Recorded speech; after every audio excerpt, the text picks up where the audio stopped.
It was the end of the school day, and Fumiya Tomazaki was in the old Ave room, engrossed in his favorite video game, Super Attack Families, commonly known as Takum. He was playing against Shuji Nakamura, a popular classmate who had everything: good looks, excellent grades, and athletic prowess. In comparison, Tomazaki was a strong contender for the title of Loser of the Year. However, there was one thing he excelled at: this video game. After defeating Nakamura, the latter started complaining about the game instead of accepting his loss gracefully. Rather than acknowledging his defeat, Nakamura blamed the game for his shortcomings and suggested they play again. Tomazaki agreed, but added that if he won again, Nakamura would have to accept his defeat. Unsurprisingly, Tomazaki won once more. After the game, Nakamura met some female students outside and suggested they stop somewhere on their way home to get some drinks. As they left, Tomazaki quietly exited the school building, feeling a mix of satisfaction and loneliness. Tomazaki headed home, contemplating how much of his life felt like garbage. Later that night, he sat in his room playing video games against a player named No Name, who was matching his every move. He was impressed by how No Name had refined their counter strategy. Although Tomazaki was better at executing combos and fighting mono wars, No Name excelled at dodging those combos, something even top-tier players struggled with because they often focused more on offense than defense. This made Tomazaki wonder why the second-best national player was so skilled in defense. It then dawned on him that No Name was purposely allowing himself to get beaten to improve his defensive skills, which Tomazaki found impressive. After the game ended, No Name sent him a message asking if he lived in the Kanto region. Tomazaki confirmed that he did, so No Name suggested they meet up the next day at school. While everyone else was fooling around and chatting with friends, Tomazaki sat quietly at his table, watching them and wondering if he could ever become a top-tier player. During the break, a female classmate named Aoi Hanami called out to him. When he stopped, she asked if it was true that he played Tact Fam with Nakamura. Tomazaki didn't know how to respond, so he asked her how she knew. She replied that it was all anyone was talking about, then asked who won the game. Nakamura, overhearing the conversation, admitted that he had lost, but brushed it off, saying it wasn't a big deal. He then told Hanami to stop gossiping and come along instead. That weekend, Tomazaki went to meet up with No Name, curious about the kind of person they were. As he read a text from No Name describing what they were wearing, he realized that No Name was actually a girl, not a guy. Looking around, he spotted a girl in a beige-colored skirt and approached her. To his surprise, the girl turned out to be Aoi Hanami. She was just as shocked to see him as he was to see her. Aoi Hanami found it hard to believe that Nanashi, the country's top player, was standing before her and told him she was disappointed that the person she respected most was, in her words, a deadbeat loser. Tomazaki, taken aback, asked her why she was being so rude. Hanami coldly replied that she was only speaking the truth. Tomazaki argued that some things are better left unsaid and told her it was rude to speak so bluntly to someone she hardly knew. Hanami, realizing she might have crossed a line, apologized for hurting his feelings, albeit a bit insincerely. Tomazaki told her that it was a free country and he could wear whatever he wanted. However, she insisted that it was common courtesy to dress appropriately when meeting people. She then critically assessed his outfit, from his shoes to his shirt, and remarked that even Sticky Joe dressed better than he did. She also pointed out that his bed hair was an eyesore, before turning to leave. Feeling insulted, Tomazaki stopped her and defended himself. He told her that there was nothing wrong with who he was or how he dressed, explaining that not everyone fits in. He added that, unlike a game, life had no strict rules to follow, and everyone had their own role to play. Unfortunately, his role in life, as he saw it, was that of a bottom-tier character, someone deemed worthless by the rich normies like her, whom he deeply despised. He emphasized that everyone had their own values and that she shouldn't impose hers on him, but Hanami was unimpressed. She told him he was acting like he had plastic balls, accusing him of being the type of person who blames the game instead of owning up to their poor playing skills. She said he could blame the world all he wanted, but as long as he never made an effort to change things, he would remain a pathetic loser for the rest of his life. Tomazaki argued back, saying that life wasn't like a game where you could simply switch characters. This prompted Hanami to grab onto his hand, challenging his perspective even further. Tomazaki found himself sitting in Hanami's room, being pulled along by her, and wondered how he had managed to get himself invited to the house of a hottie like her. Just just as he was lost in his thoughts. She walked in wearing a different outfit. The dim-witted Tomazaki mistook her for a relative, prompting Hanami to explain that she had simply taken off her makeup, which made her look different. She remarked that it was easy to change someone's impression of you with minimal effort, emphasizing that with the right expression and posture, you could be whoever you wanted. However, Tomazaki didn't seem to grasp the meaning of what she was trying to convey, so Hanami decided to give him a demonstration. She explained that by perfecting your expression and posture, you could be perceived as a normie. She urged him not to assume that her high social status was due to natural talent alone, revealing that she once lived an ordinary life back in elementary school. Hanami then elaborated, saying that Tomazaki could gain confidence and improve his communication skills if he put in more effort and stopped acting as if the world was against him. Hanami admitted that she had put immense effort into everything she did, but despite her hard work, she could never beat Nanashi when playing Takfam, which was why she considered him more capable than herself in the game. However, she added that in the game of life, Nanashi was a loser, someone who allowed life to make him its pawn, simply because he was too much of a coward to fight back. She confessed that it was the most unforgivable thing in her life that the person she couldn't beat was just a worthless scumbag, which made her feel even worse than him. Continuing, Hanami explained that the game of life was made up of many simple rules, which, when mastered, made it a god-tier game. She told Tomazaki that she was going to teach him these rules one by one, ensuring he would play the game like a pro. Despite her passionate speech, Tomazaki just stared at her like an idiot before admitting that her heartfelt words were hardly convincing. However, he did agree with her that making no effort and blaming the game for his losses was a gamer's greatest shame. He confessed that she was the only player he respected because he had observed her play and saw the immense effort and hard work she put into it. Even though Tomazaki felt that they couldn't fully understand each other, he asked her to explain why life was a god-tier game. Hanami then told him that life was a god-tier game, tied with Takfam for first place, which piqued his interest. He suddenly recalled how people online praised him for his incredible Takfam skills, though he had never received recognition from those around him. Despite the time and effort he poured into the game, he believed he didn't need recognition in real life since Takfam was a god-tier game, which was enough for him. But for the first time, someone was telling him that life was just as engaging as Takfam, making him feel like his efforts were finally being acknowledged. Although Tomazaki still believes that life is a garbage game and Takfam is far superior, he admits that if what Hanami says is true, then he is willing to try it as a player. Hanami explained that the first step he had to take was character development. Later, when they go out, he gives her a box of face masks and tells her to wear them while she practices smiling. The next day, she wrote down a list of goals she wanted to achieve, the first of which was to have someone other than herself notice the improvements in her condition. The first goal was to improve his appearance. The second was to get a girlfriend before the beginning of their third year. The final goal was to speak to 3 girls, 2 of whom she would pick out, and 1 of his own choosing. When he got to class, he decided to tackle the task Hanami had assigned to him. He remembered her advice about being straightforward when speaking to someone for the first time. So, he asked Yuzu if she had any tissues. Yuzu told him she didn't have any but asked Fuka, the girl sitting behind her, if she had any. Fuka handed hers over, and after Yuzu passed the tissue to him, she went back to chatting with her friends. Tomazaki had no choice but to use the tissue. However, Fuka noticed him grinning like the Joker and asked why he was smiling so much. Embarrassed, Tomazaki told her that he was actually having a toothache, so he was grimacing, not grinning. The next person he was supposed to talk to was Minami. Knowing she would be in their next class, he headed there. When he arrived, he noticed that Tama hadn't arrived yet. He remembered her instructions to only speak to the girls when she was around, so he stood by the table, feeling like an NPC, trying to figure out what to do next. Just then, Minami spoke to him, catching him off guard and sending him into panic mode. He managed to respond, but she started laughing, saying he was talking like an old man. As she laughed, Tama, another classmate, arrived and asked what was so funny. Minami explained it to her. While they were talking, Nakamura and his friends arrived, and he asked Vami what had her so worked up. She told him that Tomazaki had made a joke, so Nakamura asked him to repeat it. Tomazaki did, but Nakamura and his friends didn't find it funny.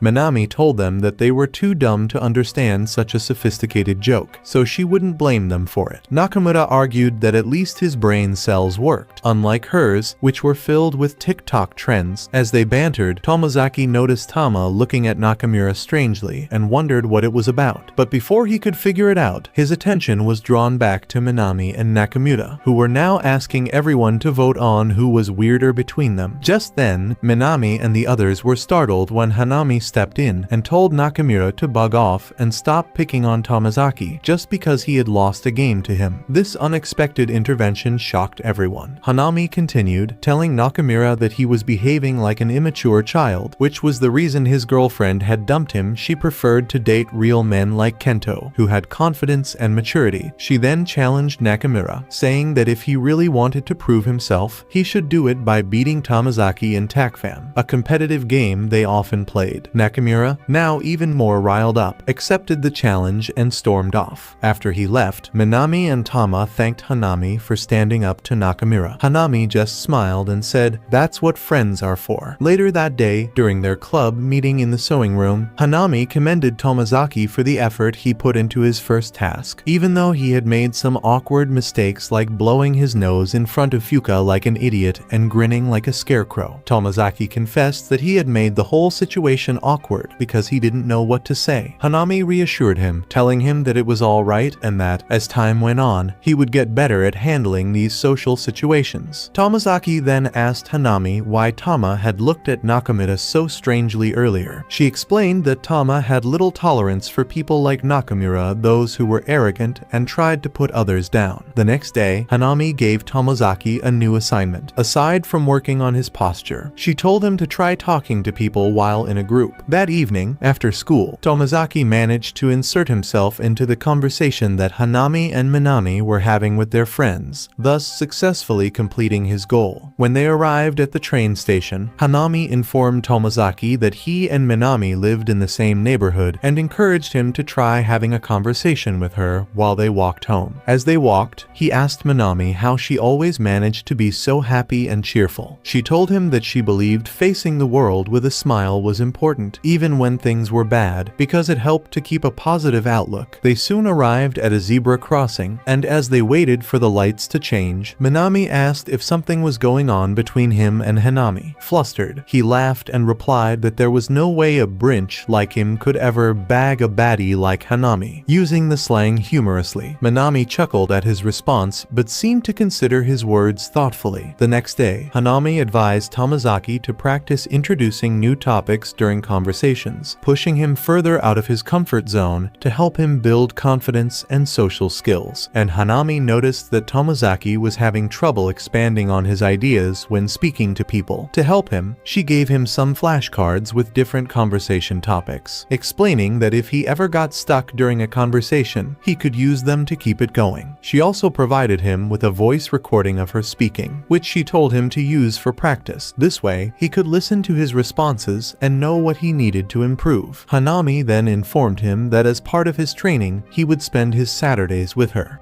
On Saturday, Tomozaki heads to the meeting place at the shopping mall, where he meets up with Aoi Hanami. She is visibly upset with him for arriving late. However, her annoyance quickly fades when she notices that, at the very least, he has made an effort to dress up this time. After playfully bashing him for a while, Hanami takes Tomozaki to a high-end clothing store to buy some Gucci drip for him. Tomozaki feels hesitant, as he has never been to such an upscale store before, but Hanami patiently walks him through all the important steps of shopping for designer clothes. After picking out a stylish outfit, Tomozaki is ready to head to the counter to make the purchase, but Hanami stops him and insists that he try on the clothes first to check the fit. Nervously, Tomozaki realizes he has never spoken to a store employee before about trying on clothes and feels a surge of anxiety. After some gentle encouragement from Hanami, he finally musters up the courage to ask the staff member for help. Despite repeating the sentence words in his mind multiple times. Tomozaki still manages to mix up his words. Seeing his distress, Hanami quickly steps in and saves him from further embarrassment by smoothly covering up his mistake. After successfully buying the clothes, they head to a nice restaurant for lunch. Once they sit down and choose their meals, Tomozaki, still a bit unsure of himself, asks Hanami what they should do next. With a knowing smile, Hanami replies that they need to visit a salon to fix his hairstyle, which currently makes him look like a protagonist from a famous harem anime. After a few more minutes of chatting and laughing, their food finally arrives, and when he called Tomozaki's name, they were surprised to realize it was Fuka. Hanami greeted Fuka warmly, and after a brief exchange, Fuka expressed her surprise that Tomozaki and Hanami were friends. Hanami explained that they had grown close during their home economics class. After Fuka left them alone, Hanami turned to Tomozaki and mentioned that Fuka was going to be his first heroine. This unexpected statement surprised him, so Hanami elaborated, explaining that they would work to make Fuka his girlfriend. She reasoned that out of all the girls he had interacted with, Fuka seemed the most promising candidate. Hanami pointed out that when Tomozaki had asked Yuzu for tissues earlier, Fuka had already had some ready, indicating her thoughtfulness. However, Tomozaki remained confused. Hanami then explained that when Fuka came to deliver their food, she called his name first, even though Hanami was seated right next to him. While it was customary to greet someone of the same gender first, Fuka's choice to address him suggested that she had a particular interest in him. Tomozaki dismissed this, saying it was ridiculous to assume Fuka wanted to be his girlfriend based on those observations. He still had doubts about Fuka's feelings for him. However, Hanami encouraged him to try and see if he developed any feelings for Fuka in return. When she asked if he wanted to give up, Tomozaki hesitated. He admitted that while he felt uneasy about possibly fooling Fuka, he had committed to playing the game of life and intended to see it through. The next day in the sewing room, a visibly excited Tomozaki told Hanami that he had achieved one of his smaller goals. Curious, Hanami asked what it was. Tomozaki explained that his younger sister had noticed changes in him and jokingly asked if he was taking a course on how to get laid. Despite the teasing nature of her comment, Tomozaki was pleased because it signaled that his efforts were paying off. Hanami, slightly bemused, asked why he was so happy over his sister's words, but Tomozaki insisted that it didn't matter. What mattered was that he had completed a task. Hanami congratulated him, acknowledging his progress. Still, Tomozaki was humble, noting that all he had done was mimic the mannequin's dress style and get a new haircut. Hanami, however, reminded him that he had also been working to improve his facial expressions, and that effort was making a difference. Her posture was already paying off, and she said that although he might not have reached the goal entirely on his own, he had put in significant effort and should give himself some credit. She then mentioned his next goal, to spend time with a girl from school who wasn't her. Tomozaki quickly realized she was implying he should go on a date. She clarified that his goal for the week was to talk to Yusu at least twice a day, and Hanami explains to Fumiya Tomozaki that in a dating simulator, having backup options is essential. Accepting this advice, Fumiya Tomozaki sets a goal to connect with Yusu and begins talking to her daily. Despite his efforts, he struggles to meet expectations, leaving him disappointed. One day, while sitting in the library as usual, Fuka notices him. She starts a conversation and quickly notices that the book he is reading is by her favorite author. Excited, she begins asking him about it. Tomozaki, who picked the book at random and doesn't even know the author's name, tries to hide his ignorance. He resorts to using basic conversational tactics to bluff his way through. Fuka, thrilled by the chance to finally talk about her favorite author with someone, beams with happiness, grateful for his apparent interest. She expresses her appreciation to Tomozaki. After thanking him, she gazes at him with newfound admiration. Gathering her courage, Fuka crouches beside him and shyly reveals that she has been writing a novel of her own for quite some time. With a hopeful but nervous smile, she asks if he would be willing to read it and share his honest opinion. Caught up in the intensity of the moment, Tomozaki agrees without hesitation. But soon after, regret washes over him. He realizes he knows almost nothing about literature or critiquing novels. Unsure of what to do, he seeks advice from Hanami, who only encourages him. She points out that reading Fuka's work could be a great opportunity to deepen their bond. Trying to set his worries aside, Tomozaki walks home, lost in thought. As he turns a corner, he notices Yuzu sitting by herself on a bench, looking unusually downcast. Even though he has already completed exceeded his social interaction quota for the week. He can't help but approach her to see if she is okay. Initially, Yuzu seems annoyed by his concern and gives him a cold response. But after a brief pause, she calls out to him and, to his astonishment, asks if he could teach her how to play Takum. Tomazaki is taken aback by the unexpected request. Tomazaki puts a finger in his ear to clean it, convinced he must be hearing things wrong. This infuriates Yuzu, who is genuinely determined to learn Taken, so she can impress Nakamura with her flawless combos. Yuzu explains to Tomazaki that after Erika, a girl from their class, confessed to Nakamura and got rejected, she thought her own chances were gone. However, Nakamura's rejection sparked a new determination in her. She wanted to try her best to win his attention, so she wouldn't regret not making an effort. Yuzu knows that Nakamura has been practicing Taken diligently, so she wants to master it too, not only to compete with him, but also to defeat him and, as she teasingly puts it, punish him.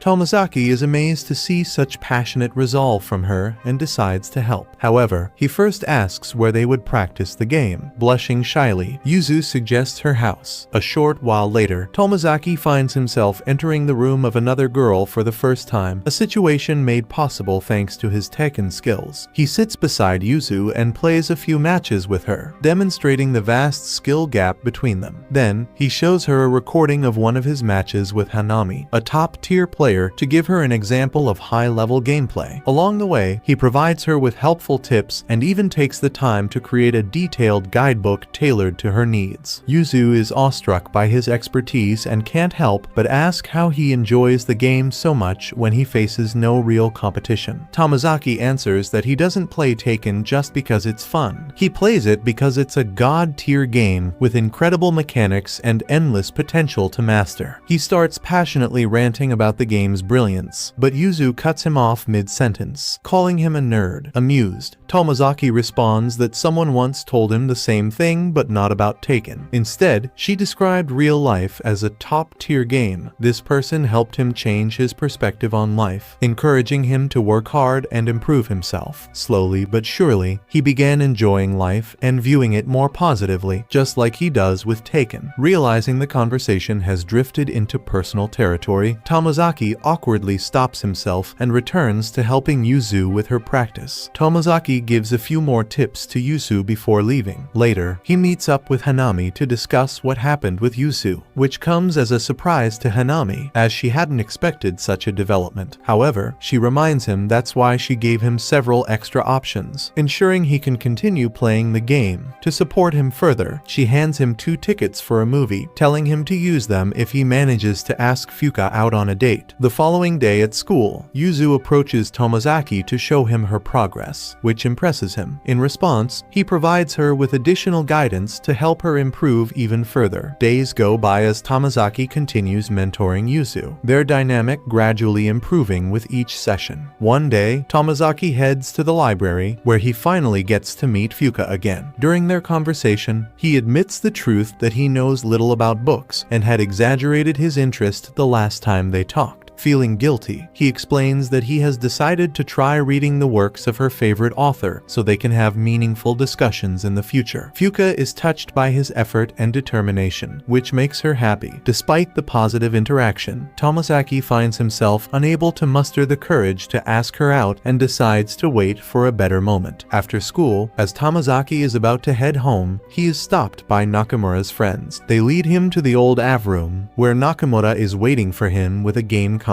Nakamura challenges him to a duel, and Tomazaki reluctantly agrees, knowing he cannot back down. Taking a seat, Tomazaki confidently tells Nakamura that even though he has been practicing a lot, he still won't be able to defeat him. Surprised, Nakamura demands to know how Tomazaki knows about his practice sessions, realizing he has accidentally revealed too much. Nakamura falters, but eventually admits he learned about it from Yuzu. However, Nakamura isn't particularly shocked by the slip, as he suspected Yuzu might be involved in some way. The match is about to start when Yuzu opens the door and finds them. Along with Yuzu are Erika and a few other girls, who are stopped by Nakamura. He insists on beating Tomazaki in front of everyone. Both players select their characters, and the match begins. As expected, Tomazaki easily defeats Nakamura in every round. However, Nakamura keeps demanding more rematches, refusing to give up. Erika's friends grow impatient and want to leave, but Nakamura Nakamura blocks their way, which makes Erika furious. She can't believe that Nakamura is wasting so much time on a stupid game. This infuriates Nakamura, and he retorts that it's none of Erika's business. Their exchange quickly escalates into an argument. When Erika begins to mock his favorite game, calling it pointless and a waste of time, Tomozaki becomes visibly angry. His usual calm demeanor vanishes, and he passionately defends the game, explaining the effort it takes to learn and master it. Erika is taken aback by his sudden outburst, and as tensions rise, she prepares to leave. At this moment, Yuzu unexpectedly sides with Tomozaki, further defending his passion for the game. Erika, already upset, grows even angrier. She snaps and angrily kicks Yuzu out of her friend group, declaring that Yuzu is no longer part of it. Yuzu, deeply hurt by this rejection, is left feeling sad and isolated. Just then, Hanami, who has been quietly watching the situation unfold, steps in to console Yuzu. Nakamura also surprisingly offers her some comfort, showing a gentler side of himself. The unexpected support from both Hanami and Nakamura helps lift Yuzu's spirits, and seeing this, Tomozaki can't help but smile, feeling that his efforts to help others connect are starting to pay off. Later that day, Tomozaki and Hanami are having lunch together. During their conversation, Tomozaki gathers the courage to invite Hanami to watch a movie with him, using the tickets she had previously given him. However, Hanami kindly rejects his invitation, explaining that she will be busy the next day. Instead, she suggests they go watch a movie right then. This excites Tomozaki beyond measure, and his face lights up with a smile as bright as a shining star. Hanami smiles in return, pleased to see Tomozaki so happy. In that moment, she feels a sense of fulfillment, believing that her efforts to support and encourage him have truly been worth it.